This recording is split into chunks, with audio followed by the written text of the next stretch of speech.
Saudações, senhores alunos e alunas. Este é o 7º capítulo do nosso videolivro de matemática do 2º ano do ensino médio.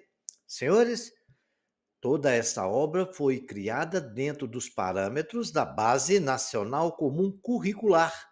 Espero que os senhores gostem, que os senhores curtam o nosso canal e se inscrevam nele, porque a inscrição dos senhores é muito importante para a evolução deste canal.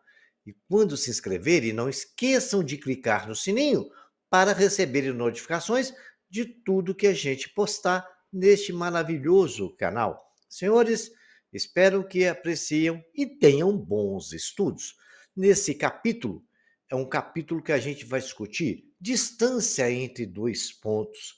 Dados dois pontos distintos, A e B, a distância entre A e B é a medida do segmento AB, é aquele comprimento. Como nós havíamos estudado no capítulo do livro-vídeo do primeiro ano, a distância entre dois pontos é sempre a hipotenusa de um triângulo retângulo.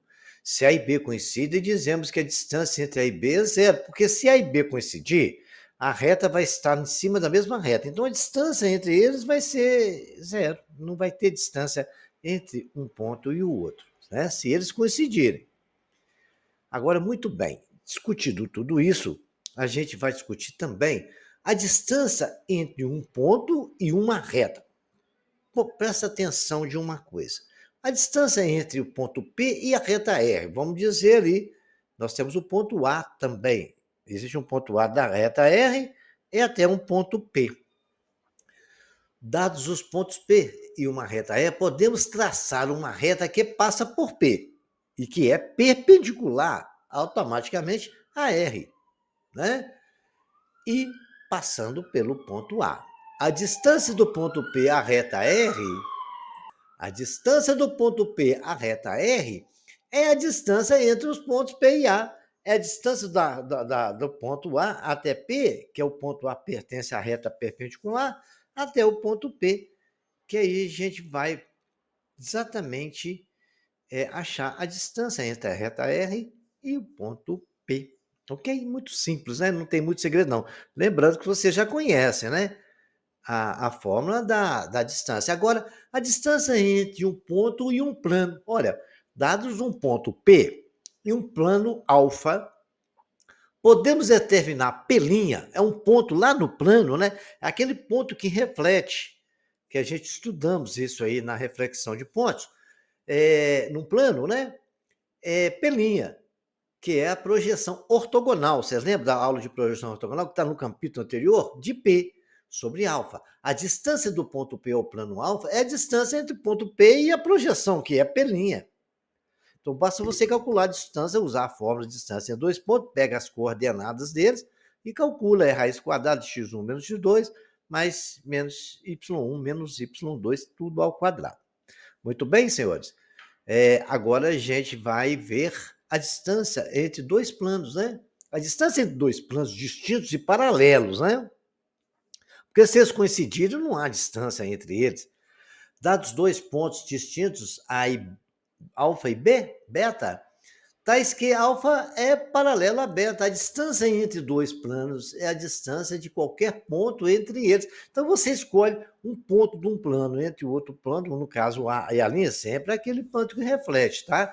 Pode-se falar que a distância entre dois planos concorrentes, certo? Então, tem que ser a projeção dele. Aí você tem a distância entre o plano. Ok, senhores? Muito bem. Agora, vocês lembram quando a gente falava de reversas na aula anterior? Né? Duas retas reversas, RR. Vamos considerar que um ponto R e o plano que contém S é paralelo a R. Né? Então, está aí. Um plano que contém R, um plano que contém S é paralelo à reta R. Correto? E essas retas são reversas, você pode ver que elas não vão se encontrar, mas elas cruzam, mas não se encontram, por isso são chamadas reversas. A distância entre R e S é a distância desse ponto a esse plano. Né? Nós pega lá a projeção de A', a B', ou então de B, a B', de C a C', de A a linha. Então, essa é a distância entre as retas reversas. Basta pegar a distância dos pontos, as projeções deles no plano alfa. Todos os pontos da reta R, que é a projeção no plano alfa, calcula-se a distância entre eles e a gente vai ter exatamente a distância entre reta reversa. Vamos dar uns exemplos aqui? Olha, veja um exemplo aqui, o cubo com as arestas de medida 3, no qual são calculados vários tipos de medida. Vejamos aqui, senhores, a distância entre os pontos B e G. Olha lá, B e G é uma aresta, então lá é 3. A distância entre F e H, entre F e H, é uma diagonal. Então, se você usar o teorema de Pitágoras, né, que vai ser a distância é FH ao quadrado é igual a 3 ao quadrado mais 3 ao quadrado. Se você ver lá, vai dar 3 raiz de 3. Fazendo as continhas lá, que você vê até é a diagonal de um triângulo retângulo, né? A distância de H a B, né, de H a B, olha, do ponto H à reta AB é exatamente 3, né? Você sabe que é aqui nós calculamos aqui, ó. Se você pegar aquele plano da base lá e H também, você vai ver que a distância é 3, né? A distância do ponto H até o plano. É a mesma coisa. DE é BG 3 raiz de 3, também vai dar um teorema de Pitágoras, 3 raiz de 2. DB é F dá 3, né?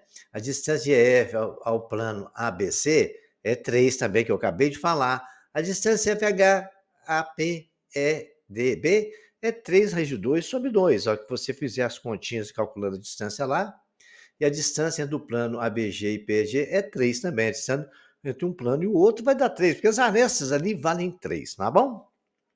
Aplicando todos esses conhecimentos, eu deixei aqui alguns exercícios para os senhores. Os senhores vão observar o paralelepípedo da figura abaixo e indicar o segmento da distância lá, entre o ponto C e D. Vamos lá. Vou responder esse, eu deixo, os outros eu vou deixar para você. Entre os pontos C e o ponto D. Entre o ponto C e o ponto D, existe uma distância entre eles, não é? É o segmento CD. É a distância entre o ponto C e o ponto D. É o valor do segmento CD. Simples assim, e o resto eu vou deixar para os senhores. Tem mais um aqui bem bacana, observando a figura abaixo, indica o segmento que determina a distância.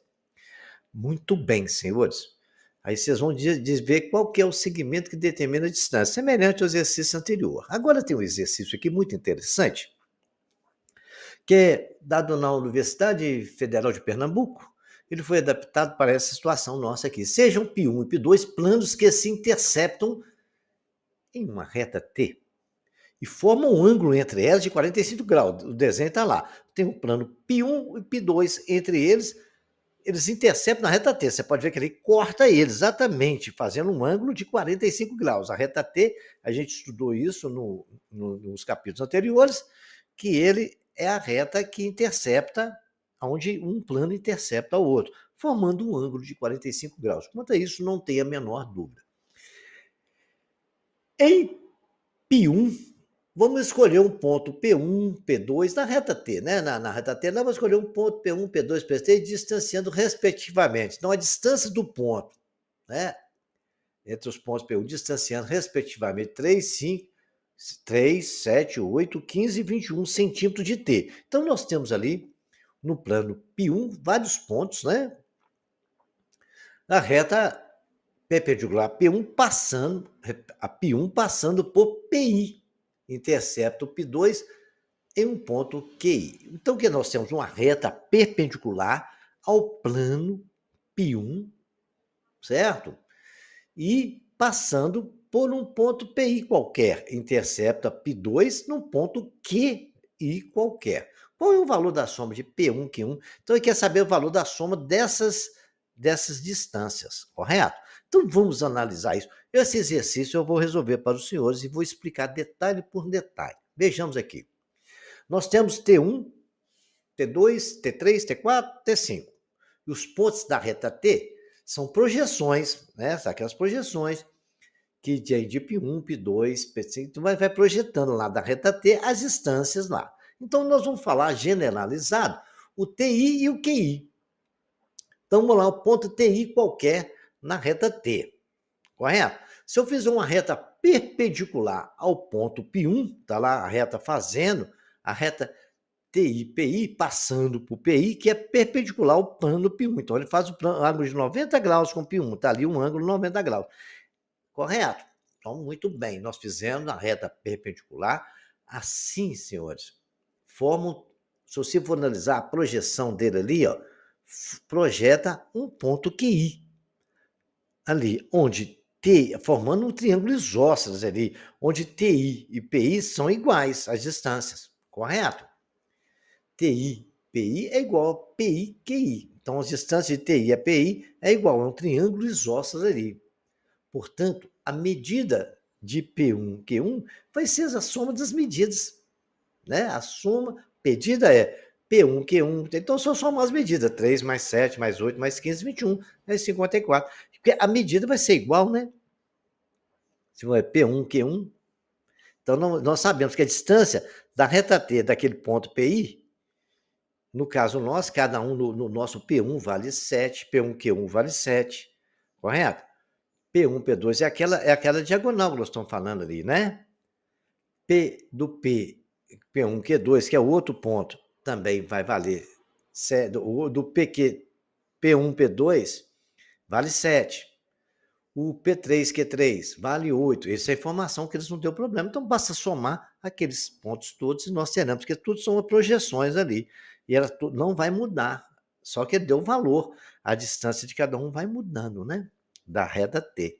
Então, é só somar os valores, foi muito simples. Agora a gente vai discutir algumas particularidades que não podemos deixar passar em branco dentro desse capítulo, para que vocês conheçam. Existe um único plano, teorema, vamos discutir e demonstrar teoremas. Olha, existe um único plano que contém uma reta e um ponto não pertencente a ela.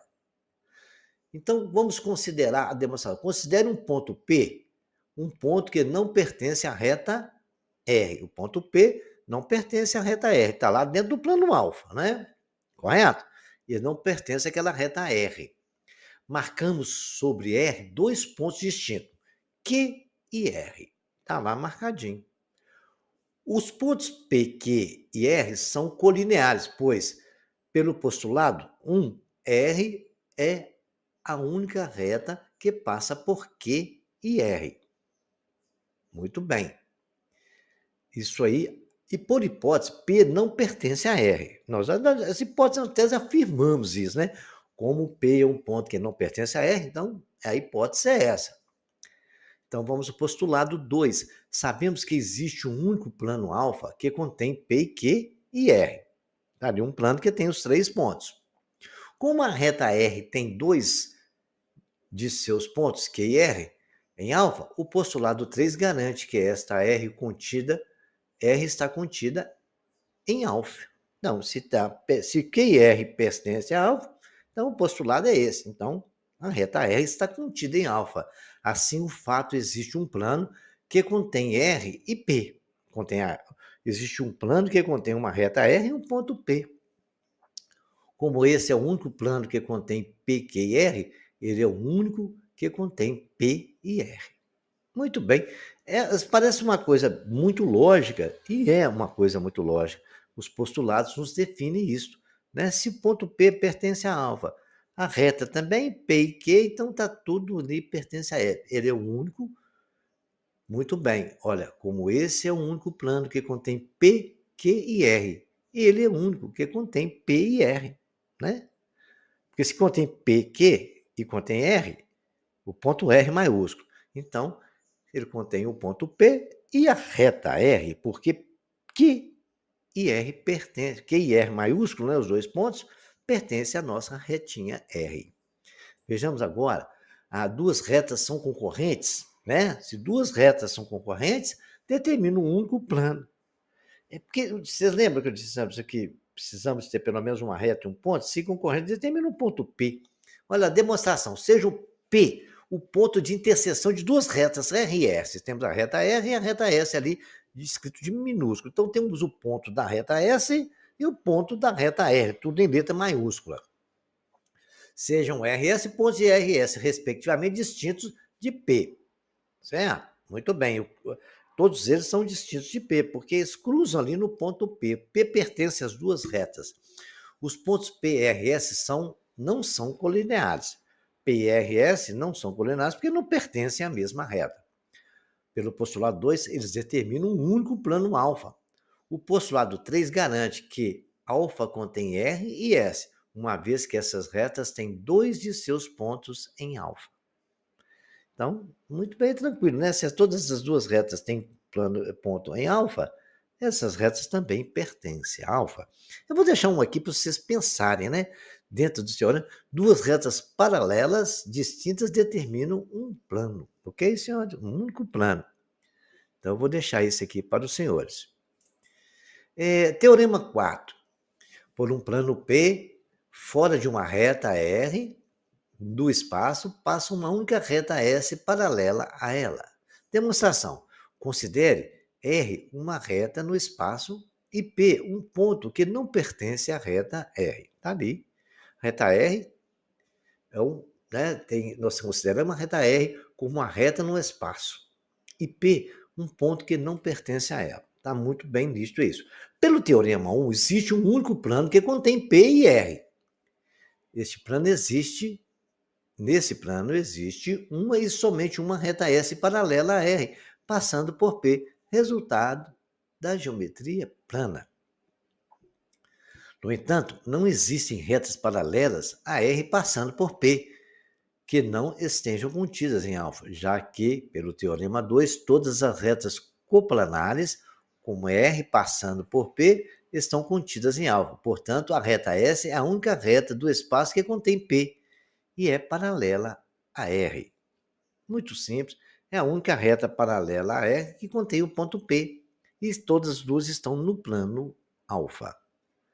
Vejamos agora um quinto e último teorema. Quando dois planos distintos possuem pontos comuns, sua interseção é uma reta. Quando dois planos distintos possuem dois pontos comuns, a sua interseção é uma reta. Isso aí nós até definimos já aquela reta que define a interseção de dois pontos, mas eles têm que ter dois pontos comuns, porque para formar-se uma reta, nós precisamos de pelo menos dois pontos. E para haver interseção, os dois pontos têm que ser comuns, né? Porque essa reta é que define a interseção dos dois planos, o plano alfa e o plano beta. Considere os dois P e Q comuns, a alfa e a beta. Pelo postulado 3, a reta R definida por P e Q está contida ao mesmo tempo em plano alfa e B, portanto, em sua interseção. Então, a interseção de dois planos, já vimos, é uma reta. Contudo, se houvesse um ponto R comum a alfa e a beta, que não pertencesse a R, os planos alfa e beta seriam coincidentes, uma vez que, pelo teorema 1, a reta R e o ponto R determinem um único plano. Portanto, R é a interseção de alfa e beta. Nós terminamos esse assunto. Da próximo capítulo, vamos estudar alguns volumes de várias figuras interessantes. Espero que os senhores tenham gostado e até o próximo capítulo.